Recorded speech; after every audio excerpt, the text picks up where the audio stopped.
everyday thing. It's an everyday thing. It's an everyday thing when you let your nuts hang. Y'all not going to believe this. I'm going to tell you what happened with a job that I had when I was real young. I was in my 20s, and I moved to England with a work visa to work for a company. Well, I get over there and get settled. I got my new job and everything's all fine. There's been a couple of hiccups, but I'm all settled in and working. Well, I work a 12-hour shift and I share an office. The woman works opposite me, works a 12-hour shift during the day, and I work a 12-hour shift at night in this office. And we work for a telephone company, and we help people collect calls and person-to-person calls, that sort of thing. So, the phone, the phones sit there and you got your we had a computer. It was very dinosaur compared to today's world. But anyway, and there was all these little documents and forms you had to fill out, these paper documents you had to fill out with each call so that it got billed correctly. So I go to work each day, and I get there and I have to spend about 35 or 40 minutes a day running around the building collecting blank documents, because the office that I'm in, that I share with this woman who's been with this company about, I don't know, she invented the damn telephone for all I know. She had just been there, years and years and years. And so I didn't challenge her about this, but all the desk drawers and the filing cabinets, everything was locked where all the blank documents were. And it had been that way. The first week or so I was there, the drawers were unlocked. But after that, all the drawers got locked, and I was not about to approach this woman. I already knew she wasn't crazy about an American working there to start with. So I just go about my business. I go into work and I spend about a half hour, 45 minutes every day, run through the building, collecting all these documents, these blank ones, so that I have enough documents to work throughout the night. And I have them all stacked up. Well, at the end of my shift in the morning, I would take all my papers and the ones I needed to turn in, I'd turn them in to the next office. And then I would take all my blank ones and fold and crisscross them, stack them nice and neat. And I'd put them in a little pile over on in the corner of the room. And I'd go in the next day, and sure enough, the stack was gone, and I had to run around the building for 35 or 40 minutes every day collecting blank documents. Well, this went on for about 2 weeks, and it was frustrating, but I didn't say nothing. I was young and naive at the time.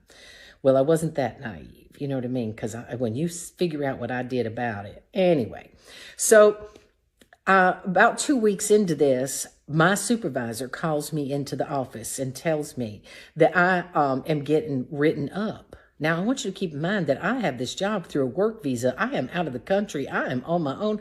I can't lose this job. I mean, what am I going to do? Swim back? I'm just, oh my gosh, right? So I apologize. I'm so sorry. And he tells me that he's writing me up. I'm being reprimanded officially on paper, in writing, in my employee folder for wasting time when I get to work, that I'm spending about an hour and a half each day not working while I'm on the clock. And I thought, I'm working. I don't dilly-dally here at all. And I said, I'm so sorry. He said, look, when you come to work, he said, you need to be ready to go to work. He said, you get here, he said, and it takes you, give or take, an hour to get actually logged in and working. I said, oh, yes, sir. I'll do better. Yes, sir. So I realized that it's this running around the building collecting paperwork. And it's my fault, but it's not my fault, and I don't say anything. I say, yes, sir, I sign the paper, and I go about my business. So now I've got a big satchel, and I am bringing all those papers home with me, the blank ones, not filled out documents, but the blank ones. I take them home with me. I bring them all the way back on the train, everything, so that in the morning I can get right to work, and I've got all those documents in my satchel, all the blank ones, enough to get through the night. And then I'll stay a little bit late in the morning, and I'll collect some fresh ones so that I got my satchel all packed. So when I get to work tomorrow, I'll have my satchel full of these papers. And so now I'm having to carry my documents there and back, right, at this job that I have in England, working for the telephone company. And this lady, she's aware of it. I mean, I know she is aware of it. And but I don't say anything. I see her once or twice throughout the week, and I say to her, "Good morning" or "Good evening," you know, whatever. I'm polite, but I don't challenge her about it. It is what it is. And so I've got my satchel with all my paperwork, and I go about my business. Well, another 2 weeks goes by. My supervisor calls me in the office and tells me that he's going to reprimand me. I'm going to get written up one more time because I'm taking confidential documents out of the building. And I said, "Sir, they're blank. Sir, they're blank. I don't want him to think I'm taking people's information out of the building, right?" And he said, "You're not supposed to take those documents out of this building at all. Those are interior documents. So you're not supposed to." I said, "Oh, I'm so sorry." He said, "And you've been leaving the office a mess." He said, apparently you're the person you share the office with. They've complained that you leave stacks of paperwork all over the office." And I said, "Oh," and it all clicks right then. This woman is the one she's forcing him to write me up, and he doesn't know no better. He doesn't know what's really going on. I said, "Yes, sir. Yes, sir." And I realized this, all right. All right, I've had about enough of this. Job or no job, I'll figure out how to get back home, get it back across this ocean. I'll do it. I've had enough. I've had enough. And okay, yes, sir. I sign it. I say, "Yes, sir." I don't explain to him. So that night, I work a little bit, and then I put everything down. I take my little earphones out in there, and the headset, and I take everything, and I push everything back, and I empty off the desk, and I take a magic marker, and there's a piece of glass over the top of the desk, and it has pictures of her family, and there's a couple of phone numbers and stuff underneath this big, heavy piece of glass. But underneath there are all these pictures all over this giant desk of her family. And so I take a magic marker on the glass, and I outline all the pictures, and I put 3 little circles there to show those are people, little stick people, and I do this one, and I draw a little tree on it so I know that's the picture of the tree. I draw all over this glass, and it takes me about 45 minutes. And I run through the building, and I find me a couple of big old boys, and I say, "Hey, fellas, would you come help me?" And they say, "Sure." They help little American girls. So they come on down the hallway. "So what are we doing?" I said, "I want you to lift this glass and lean it right there against the wall." And so they said, "Why?" I said, "No, just please." And they're like, "It's all written." I said, yeah, never mind all that. Just let's move the glass. Could you help me do that?" So they say, "Yeah." So I get the glass leaned up against the wall, and I say, "Okay, that's good. That's fine." I take all the pictures. They go back to their office. I take all the pictures, and I lay them on the other side of the room on the floor, and kind of sort of in the order there. I take them off the desk, and then I get the desk, and I'm trying to get that desk turned over, and I get that desk turned over all the way upside down. I run back down the hallway, and I get them boys. They say, "Hey, would you guys come help me with this desk?" And they're like, "Yeah, you moving it?" I say, "Yeah." So they come prancing down the hall, and they look, and they're like, "What the hell is going on in here?" And I said, "Just never mind. Just help me, please." And so they said, "What are you doing?" They said, "Everything's going to fall out of the desk. Can you turn it back over?" I said, "No, it ain't going to fall out. Them drawers are locked." Them old boys, they looked at each other, and they're like, "Oh, okay, there's some bullshit going on here, and we're here for it." So they picked the desk up by the legs on each side, and they gave it a little shake. And then they turned it back over, and they put it right back on the spot in the carpet you're supposed to be. You could see where the legs were. And I said, "Okay." I said, "Y'all get back to work." I said, "And if I come get you in a little bit, will you help me put the glass back on?" They said, "We can do it now." I said, No, I need to get all the pictures where they go." So I took all the pictures, put them all back on the desk the best I could, and where I thought they went. And then I went and got the boys again. They come and they picked the glass up, and we set it on there. We moved a couple of pictures around while they held the glass up. I wiggled the pictures around underneath that glass and got them just right. We finally set the glass down. I said, "Thank you, guys." And down the hall they go. I said, "By the way, hey." And they get down the hall. They turn around, look at me. I said, "You don't know nothing." And they said, "We didn't see nothing." And that bloke, "We didn't see nothing." And so they're because these are 2 old British boys, right? But they know how miserable this old woman is that I share an office with. They don't know exactly what's going on, but they know there's something up. And so I take the Windex, I clean the desk, the glass off, I put all the stuff, the computer and everything, and I get back to work. Now, I already know I'm probably going to get in trouble because I've spent about 3 hours now not working, right? My boss, I already know that my supervisor's watching that because he's been put on high alert by that mean old woman that shares an office with me. So the next day, I leave like everything's normal. I get into work the next night. My supervisor, you could just see the vein in his neck just throbbing, right? Just throbbing. And he said, Miss Day, I need to speak to you. I said, yes, sir. I walked down there and I got my big satchel with all my papers in it. He said, what's with all the documents? You just came in the building. You have those documents because they're sticking out of my satchel. And I said, yes, sir. I said, I have to bring them back and forth with me. I don't have a safe place to put them. I can't leave them in the office. He said, what do you mean you can't leave them in the office? I said, sir, I said, I can't leave them in the office. I said, I don't have any place to put them. And if I put them away, then I have to spend 45 minutes or so running around the building collecting them again. I need a place to put these documents, and I will, but until then, I'm going to have to carry them back and forth with me. And he said, huh? He said, look, he said, we'll get to that in a minute. We'll find you a place, because he doesn't understand. It hasn't clicked yet. And he says, look, he said, your workmate came in here and told me that you someone ransacked the desk, and you're the only one in that office, so it had to be you. I said, ransacked the desk? I said, what are you talking about? I haven't ransacked no desk. He said, ma'am, he said, listen, he said, enough of this foolishness. He said, now I went in there and saw it. He said, everything in that desk had been just ransacked. It just flipped and turned and shaken and stirred. All the drawers, everything was messed up. I said, shaken and stirred? Because I thought, oh, did them old boys tell on me? And he says, yeah, he said, someone was rifling through all of her belongings in that desk. I said, well, sir, it had to have been her. He said, now she didn't mess up her own desk. I said, well, she had to of. He said, what do you mean she had to of? I said, she's the only one with the keys. I said, I can't get into any of those desk drawers or the filing cabinets or nothing.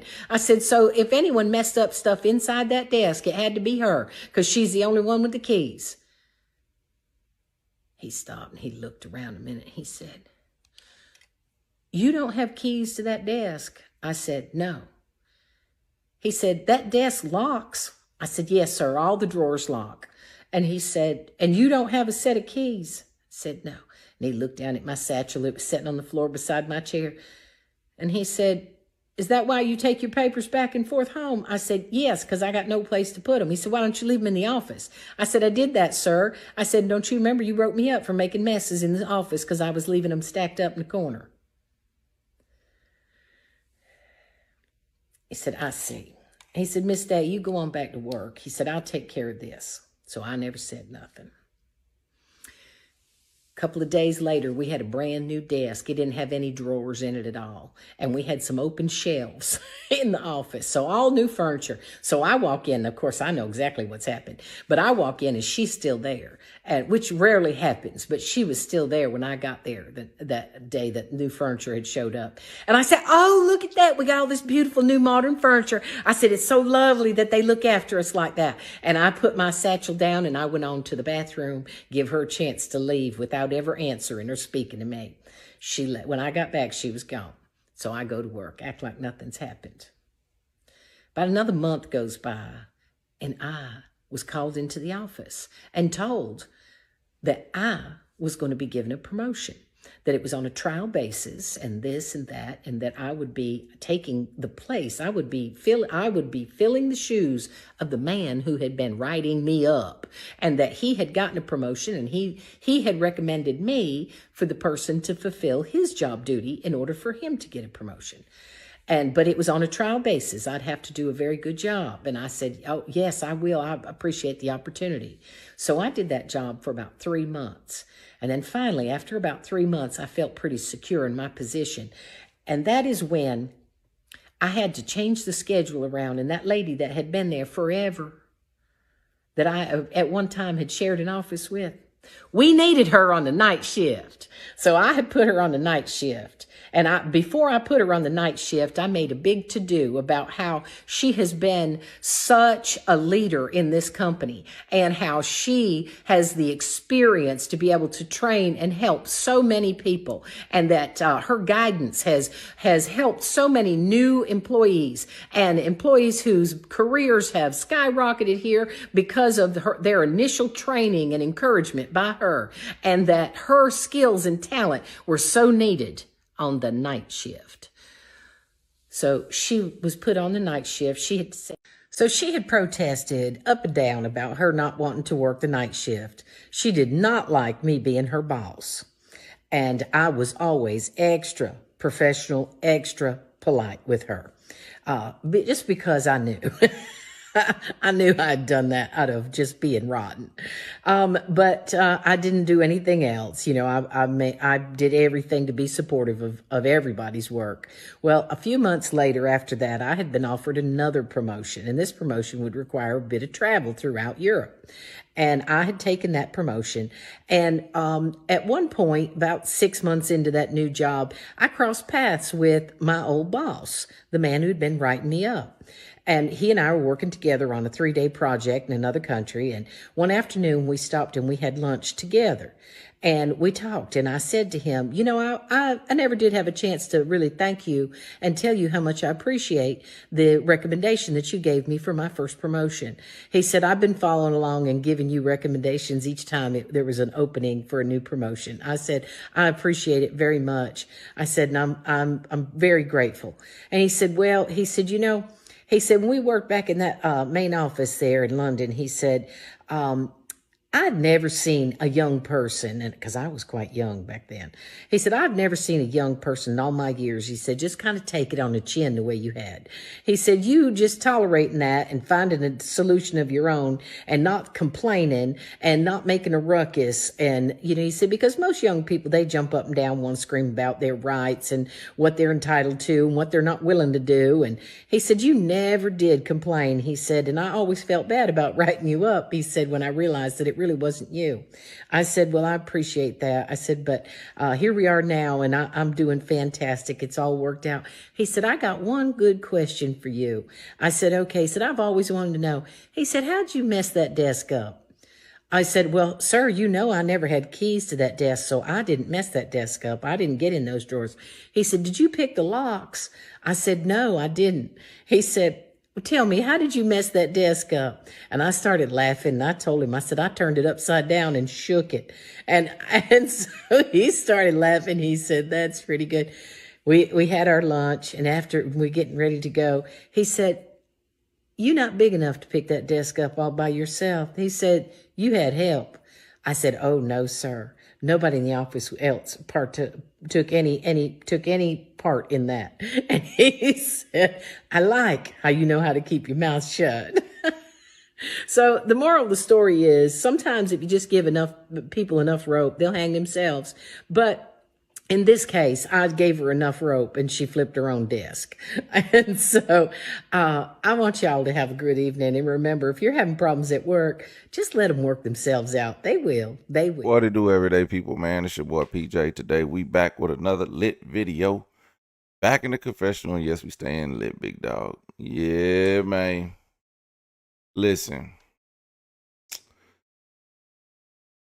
I don't know if I ever had to get back at somebody from work, but that's crazy. Crazy work, man. I ain't gonna lie. I've worked with some shitty people before. Like over the years, I've worked with some terrible people, man. Like people that'll complain on you. That'll like people that'll man, I was thinking about a job. I can't remember what job I was thinking about, but it was somebody that kept telling on me for some dumb reason. I was just like, what? Why do they keep saying on it? I can't remember what it was, but yeah, I ain't had too many terrible jobs. But I'm gonna tell you what. In the last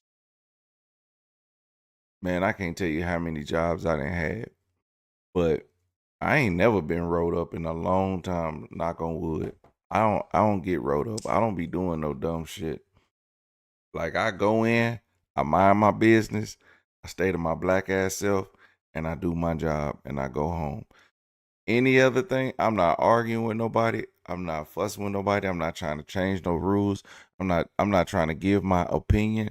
You know when jobs be like, we just want your opinion or we want your feedback on these things and all this stuff. Man, I'd be like, things are great. I love your suggestions. I like the way things are going. I'm not, man, I'm kissing ass, okay? I'm not literally kissing ass because really I don't care. But I'm just saying, I'm trying to be as smooth and transparent as possible because I don't care. Most jobs, like one job that I was at prior to the job I'm at now, it's like they used to ask us what we liked and ask us about the way things are done, but they always already had how they were about to change things. And so they just wanted to get our opinions and see what if they were on the right track to making things better. But they would still go with their own ideas, like because we would come together and be like, "So what did you say?" I said this, and I said this, and then when policies start getting implemented, it's just like, yeah, did they take any of your advice? They ain't take none of your advice either. Nope. So none of our advice was being taken, and it was kind of like we're just there now. This was a thing for a while until somebody caught wind of it, and well, one of the upper management caught wind of what we were doing, and kind of like was on some BS about it. Like then was like, well, we understand some of you don't think that you're somebody told that we were like talking about we don't feel like we being heard and we doing these, you know, feedback things for nothing. It's just because it was for nothing. Like, it was for nothing, you know? So that's the only thing only gripe I have. But what she did was, spot on. That was pretty freaking genius. I don't know what the drawing the pit faces on the glass had to do with anything. Maybe to put the pictures back to where they were, but very genius. When you want to get back at somebody, you want to get back at them. But that just goes to show she was like really sneaky as a child. You know how you be trying to like you gotta go steal something from your mama's room or something, and you trying to put their dresser back how it was, or you know, like I used to take change out of my mama's change thing when I was younger, and so a lot of times she'll have like a lot of silver change at the top. So once I dump all the change out, I'll put all the pennies back in, and then I'll put the silver change back on top with like a few of the pennies in the top. I mean, in there, so it didn't look like um, yeah. So, but I learned about stealing change from somebody because you never steal. All the change I stole from somebody, I saved up man like $40-$50 of those drummer quarters, those bicentennial quarters or whatever they call with the drummer boy on the back of them. I saved like $40 worth of quarters. Had a big ass jar full of quarters. Those tons of quarters in that mug. Um, I left it in my closet from high school. That's where I would go empty it out because it will always be there. Nobody ever touched it. It's my closet, my room. It wasn't like in plain sight. It was just in there, and you would have to be going searching through stuff to actually find it. So the fact that somebody was in there searching through stuff and like this, how I know the quarters was gone, all my basketball cards, my whole book of basketball cards, all this stuff. So all the stuff I done stole from somebody, man, that shit didn't came back. Anyway, don't steal. That's the moral of the story. Don't be stealing. And Dolly Day, she was a sneaky mom. So sneaky enough that she knew to put that woman's pictures back the way they were so it didn't look as if the desk was flipped over. But shout out to her. That was a great story. Let me know what y'all think about it in the comment section.